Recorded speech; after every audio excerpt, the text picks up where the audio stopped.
Today's video is sponsored by the Daily Upside, a totally free, high-quality daily business and finance newsletter. Visit the link in the description to learn more. Look, a lot of people took up hobbies in the early stages of the pandemic. People were making pasta, they were cutting their own hair, they were buying dogs that they could then clean up after. Things like that. Now, one of the most popular hobbies was, of course, retail trading in meme stocks, and that exact hobby turned out to be the undoing of Bill Hwang. I can't help but think that all was going well for Bill, and then he fell under the influence of Dave Portnoy and decided it was time to go all in. Stonks only go up, as Bill probably used to say. So anyhow, this week US federal authorities arrested and charged Bill, the founder of Archegos Capital Management, which is a family office, not a hedge fund as is often reported. He's accused of executing a vast scheme to manipulate stocks. He's been arrested on federal racketeering, fraud and market manipulation charges, which is bad. It would appear that Bill's core investment strategy was to pick a basket of around 10 stocks and then, using leverage from around a dozen prime brokers, buy an awful lot of them. As his buying pushed up the prices of these stocks, he had mark-to-market profits. He would then use these profits to get even more leverage from the banks to buy even more of these stocks. This made the prices go up even more, which created more profits, which gave our hero more money to buy more of the same stocks. I guess the idea was that this could continue on forever in an infinite loop, but sadly for Bill, that's not what happened, but he did have a great run. Bill used total return swaps and lots of leverage, all of which were kindly provided by his prime brokers, to build ginormous positions in stocks, including Viacom CBS, Discovery, and a number of Chinese companies listed on US exchanges. Over the course of less than a week in late March 2021, the whole house of cards collapsed, leading to huge losses at many of the prime brokers. So what went wrong? Well, on March 22, 2021, Viacom CBS, whose stock Bill had pushed up a lot, announced a secondary stock offering, basically to take advantage of the high stock price and raise some additional capital. This new supply of stock caused the stock price to sink the next day. This was Bill's largest position, and according to the indictment, he mounted a massive offensive to boost Viacom, attempting to overpower the market. The $2.6 billion in trading that he did that day consumed all of Archegos' cash, meaning that they would not be able to meet their margin calls if the offensive failed. And of course, Viacom continued to fall. Over the next 2 days, according to the complaint, Hwang and his team scrambled to stall the banks from calling in their margin loans. On March 26th, he ran out of time. The banks began unwinding the trade, sending the shares tumbling. The game was over. When we look at the complaints, you can see that in March 2020, Archegos had $1.6 billion in capital and $10.2 billion in gross stock market exposure. So he was trading big to begin with. But those figures exploded to $36 billion and $160 billion respectively just before the collapse in March 2021. There's no mention of Dave Portnoy or Wall Street bets in the charges, and Bill has said nothing about his boredom during the pandemic, but I think we can all guess what happened.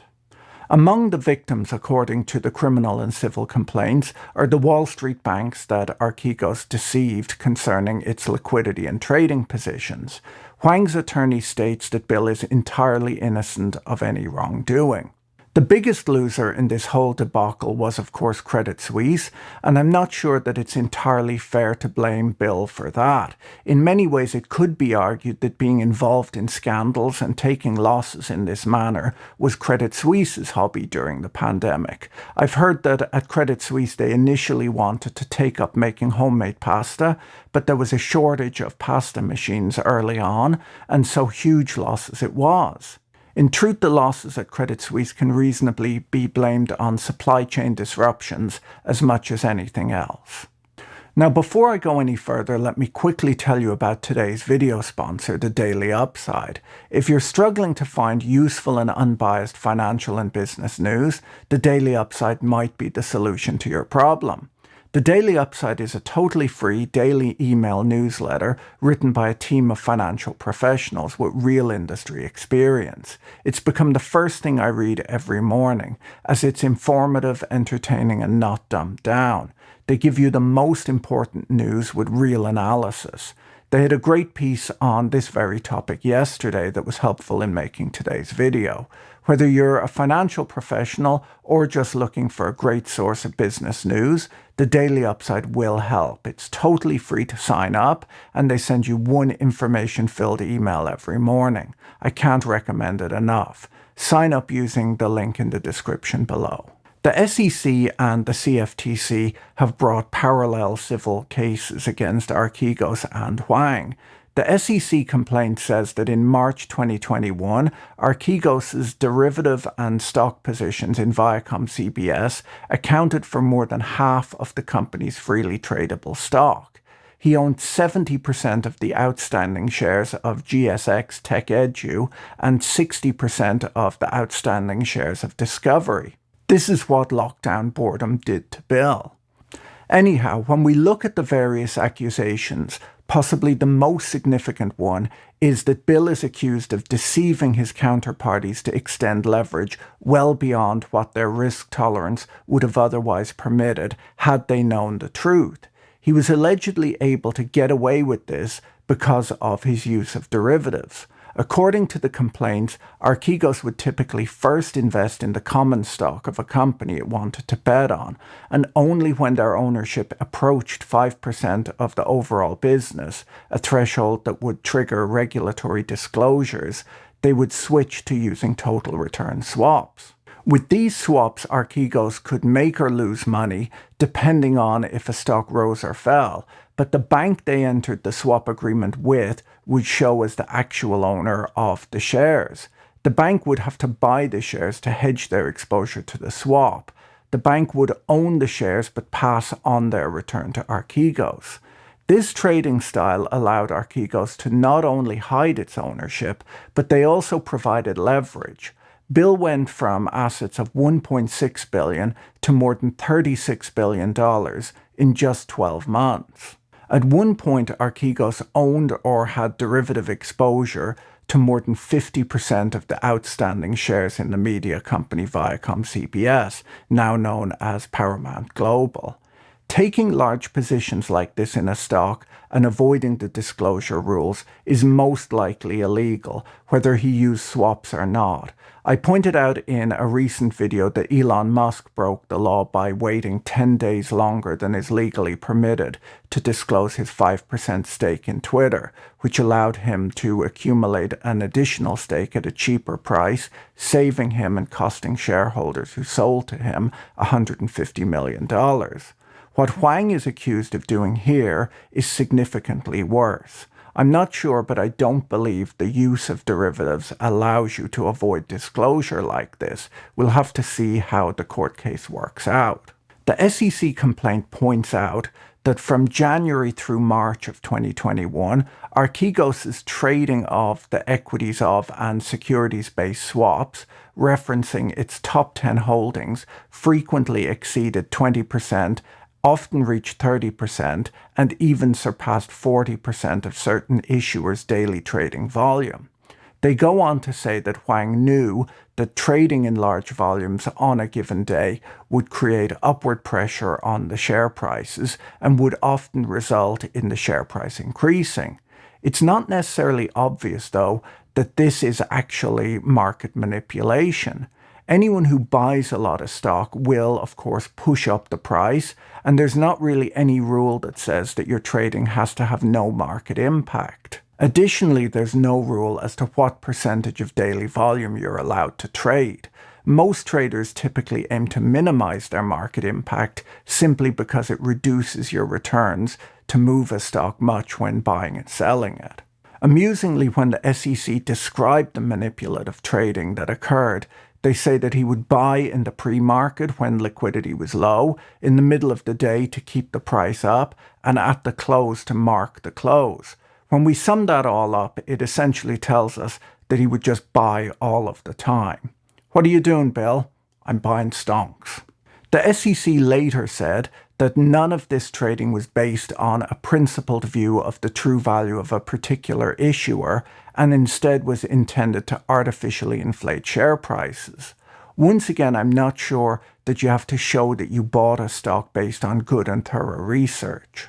According to the complaint in June 2020, when asked by a colleague whether the relative resilience in Viacom CBS shares was a sign of strength on a day when the broader stock market was falling, Hwang texted, "No, it's a sign of me buying." He added the emoji for tears of joy or laughing, according to the complaint. Now, I'm not a lawyer, but it would appear that the SEC viewed this emoji as being possibly key to at least part of their case, as the statement, "No, it's a sign of me buying," is just a statement of fact. Buying a lot of a stock will push its price up. But maybe the SEC feel that there's something that can be read into the emoji. After all, they do include it. It's lucky for Hwang that he didn't send a text saying, "The price is rising because I'm illegally manipulating the stock to make money," and adding a devil emoji, as that statement might be more difficult for his lawyers to defend. If nothing else, we must commend Bill on his texting restraint and diplomacy. I should add that Bill is a 58-year-old deeply religious man, so I'm guessing that his lawyers can get around any emoji-related charges using what I believe is known as the boomer defense. They can point out that 58-year-old men have no idea what any emojis mean, other than maybe the happy face and sad face ones. It's a bit like when it came out years ago that David Cameron signed off of his text messages with LOL Dave. Apparently he thought that LOL stood for lots of love. Like I said though, I'm not a lawyer and I know nothing about emoji precedents. Now, it would appear that the most serious allegations against Archegos and Bill is that they lied to their banks and brokers about their stock positions and their overall finances. Whether you're manipulating stock prices or not, it is illegal to lie to your banks in order to get them to lend you money. The SEC complaint says that Archegos claimed to representatives of Credit Suisse in substance that as of November 30th, 2020, the largest gross position in Archegos' portfolio made up 35% of Archegos' capital, and this was untrue according to the complaint. At the time, Archegos' largest long position, Viacom CBS, made up approximately 96% of their overall capital. In fact, according to the SEC, as of that date, Archegos had 6 positions that were greater than 35% of capital. These numbers sum to more than 100% because of the leverage involved. The Department of Justice allege in their indictment that while trying to persuade UBS to increase their trading limits, Hwang's team claimed that Archegos could unwind their entire portfolio in around a month without serious market disruption.